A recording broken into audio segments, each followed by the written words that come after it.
Today we're going to talk about my top five. I think that's 5 times.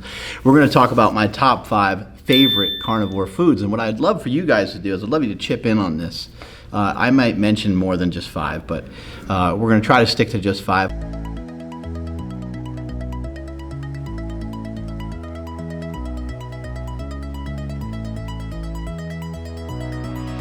But I'd love for you guys in the comments below, let me know some of your favorites, because let's face it, being on any kind of diet is a real drag, right? It's kind of a real bummer. Even on a carnivore diet, even though we look forward to ribeyes and fillets and all these yummy steaks and bacon and sausage and cheese and eggs and all this stuff, even though we look forward to that every single time, it's great to get advice from somebody else and have them say, hey man, you ever tried this out before? Let's see, where do we kick it off? You know, it's kind of hard to figure out. But if I'm being 100% authentic with my actual favorite food, regardless of how much or how little I would eat of it, I would have to say my favorite thing is breakfast sausage. And there's a company called Welshire, W-E-L-S-H-I-R-E, Welshire, I think it's Welshire Farms. Maybe there's 2 L's in there. They have outstanding products. They really, really do. And they have a breakfast sausage that I got at Whole Foods. It doesn't have any casing on it. I don't like the outside casing of sausages. I'm just not a fan of it. Anyway, this doesn't have any of that casing on the outside, and it's freaking amazing. I have cooked it up at night before, just as a snack at night, because I'm like, if I'm craving something sweet, what has benefited me and something that has killed the sweet tooth has been something over the top, being just killer and being very savory. And so sometimes I'll cook up that sausage, and sometimes I'll even put a little butter on it. And it's absolutely amazing. Number 2, this is not really in a particular order, but I'm doing my best. I'm doing the best that I can with having some sort of order. I would have to say it's just a good old ribeye. Just a good old ribeye. It could be a tomahawk, which is basically a ribeye with a handle, right? Those are absolutely fantastic. And just cooking them on my, I kind of have like a skillet type thing that I cook them on at home. There's so many different ways to cook them. I might put a little garlic on it. I might put some butter on it, but it's not any more complicated than that. And I just cook it up. I like my meat to be medium rare. I have noticed with ribeyes that cooking it a tiny bit past medium rare seems to work a little bit better. If you leave some of the fattier meats too rare, then sometimes it's really chewy and kind of hard to cut. And that's just a personal preference for me. I don't want it to be like super chewy and hard to cut. Something else that I've done is I have taken the meat. I know that you're gonna find this to be disgusting, but I've been pounding my own meat. Yes, I have. I know, I said no fapping, and now I'm talking about pounding my own meat. But I just take my fist and I pound it. And so the steak is like this fat, and when I pound it down, it gets nice and thin. Some people prefer a thicker steak. I personally don't. I like to have them thinner, and I don't want to wait around forever for these things to cook. So I put salt on it, I punch it down, and then I put it on the grill or the skillet or whatever I might be cooking it on for the day. Another tip is to, when you take your meat out, you want to leave it out for a while. You want it to start to get to room temperature. And to have it get to room temperature, it might sound gross. It might sound like you're going to get some foodborne illness or something from doing something like this. But you want to leave it out of the fridge for several hours, not just several minutes. If that's all you got is a couple minutes, and that's fine. But you want to leave the meat out. You want to try to get the meat to room temperature. And that could take 3, 4, 5, 6 hours. It'll be totally fine. It'll be totally safe. We got the sausage. We got the ribeye. And then number 3 is the smelly omelet. And that's simply a yolked omelet, as I've been calling it. It's an omelet with more egg yolks than full eggs, I guess. Let's say I wanted to make like an 8-egg omelet, okay? 8 eggs is a good amount of food, right? I would take out about 3 or 4 of the egg whites. I would remove them out before cooking. And the way I like to make my omelets is I like to blend them up in a Ninja blender first with some salt, with some pepper, with some garlic, and with some, what's the other thing I use? I use some habanero spice, a habanero like salt thing that I put on there as well. I blend that all up, and then I pour it out into a pan. Normally, I also will cook like pork or something first. So I'll cook like bacon or sausage, and I'll have some of that in the pan, or I'll use some pork fat in the pan to kind of fry and crisp and really cook the eggs just amazingly perfect in that setup. And then I'll dump cheese in there too. The timing of the cheese is like really important. You want that cheese to kind of cook in there, but you don't want it to liquefy. So you really want to be, you really want to have that cheese be like right towards the very end. Once you see a little bit of that, maybe move the eggs around a little bit and then turn that stove off. Because you don't want to, the last thing you want to do is overcook your eggs. In my opinion, your eggs, that's one of my favorite things to do, and I'll also throw the breakfast sausage in there as kind of a double and triple whammy. I really love, and this will bring us to our next one, so I'll add this into, this will be number 4. I will add this oftentimes into my omelets, and that's raw cheese. I think it's important that you try to seek out raw cheese in your state.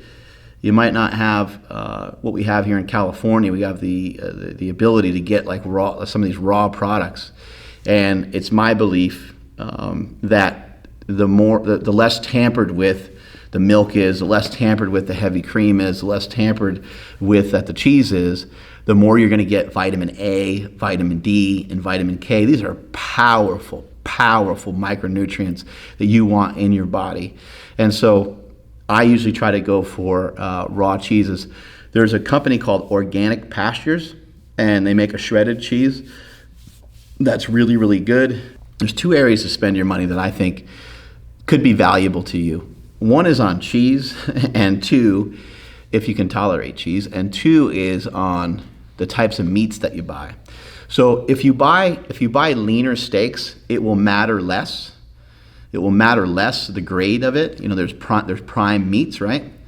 But if you're going to get a ribeye, do your best to try to get a USDA prime ribeye. When it comes to the leaner cuts, you don't have to worry quite as much, because it just matters a lot less. But if you get a USDA prime ribeye, you can eat the entire thing. When you eat meat that's not prime and you don't have as good of a cut, it's really, really hard to eat a lot of that stuff, and it's like you keep having to spit it out. I personally don't like that. I don't prefer that. But when I had less options and I had less money, I had to eat what I had to eat. Another little tip before I move on into the next one is to chop up your meat. Use scissors. I saw on like Barstool Sports the other day, there was a guy, like he was at a table, and he had his fork, and he kept picking up spaghetti, and he was using his scissors, and he kept kind of doing that simultaneously as he's like stuffing his face. I have been using scissors to eat for over 10 years. And they said, is this guy an idiot, or is this guy a genius? The answer is he's a genius. That's super convenient. But an even smarter technique is to cut while you're cooking. Sometimes I'm doing intermittent fasting and I get home from work and I'm pretty hungry. I'm like, ravenously hungry. I really want to eat. And so rather than like yell at everybody and be hangry and everything, what I do is I cut my meat with scissors, and I throw it in the on that little skillet thing that we have, and I cook it up, and it cooks up a lot faster. And I love Piedmontese steaks. If you want to check out Piedmontese, go to Piedmontese.com. They have super lean meat that's very, very tender. They have a lot of great options. You can use the code MARKBELL at checkout if you want to get 25% off. You also get free shipping on all orders over $100. I wouldn't be recommending it to you guys for no reason. They have some really valuable products. I get a flat rate from them. They sponsor the podcast, so I don't get any extra from promoting this or saying this. I just believe in the company. They have a great product. And again, the meats are a lot leaner, so a Piedmontese filet or a Piedmontese New York strip is going to be it will almost have half the amount of fat that a regular New York strip would have. As we move into number 5, we're getting into my 5th favorite thing on a carnivore diet. That would be just rolling through some fast food. And I know that people sometimes get triggered when they hear about fast food, but all my investigation and all my understanding so far, and if anyone else can direct me towards information that shows differently, then I would love to be made aware of this. But from what I've seen, Wendy's, McDonald's, I haven't looked at Burger King, In-N-Out Burger, and Five Guys, all of them have really good meat. And Wendy's In-N-Out Burger, and Five Guys, those meats are never frozen. Five Guys even promotes the fact that it doesn't have a freezer. So I don't think they're trying to serve you rotten meat, right? In-N-Out Burger is also very affordable. That's another thing that makes it great. If you don't have an option for In-N-Out Burger, hit up McDonald's, pretty inexpensive as well. Get a couple of patties. It's a great way to add some convenience. Another bonus here would be, if you play your cards right, you can eat beef jerky. You can eat some food from a company called Epic Foods. Epic has like meat bars. They have bars they also have like jerkies and stuff like that are really good. They have a pork one that only has like 1 gram of carbs. I'm not advising that you eat this stuff all the time, because one of the points of the carnivore diet is to cook up steak and stay at home and cook up steak. But I'm trying to give you some of my favorites. I'm trying to give you guys some tools that maybe it's some stuff that you haven't been thinking of. I already know that you've been thinking about, some of the different steaks. I also love to I enjoy cooking up a burger at home, trying to get a fattier meat. I like the 80-20 personally. Some people like the leaner meats. I don't really prefer them, but cooking up a burger at home and then using some really good raw grass-fed cheese on it, that's absolutely amazing.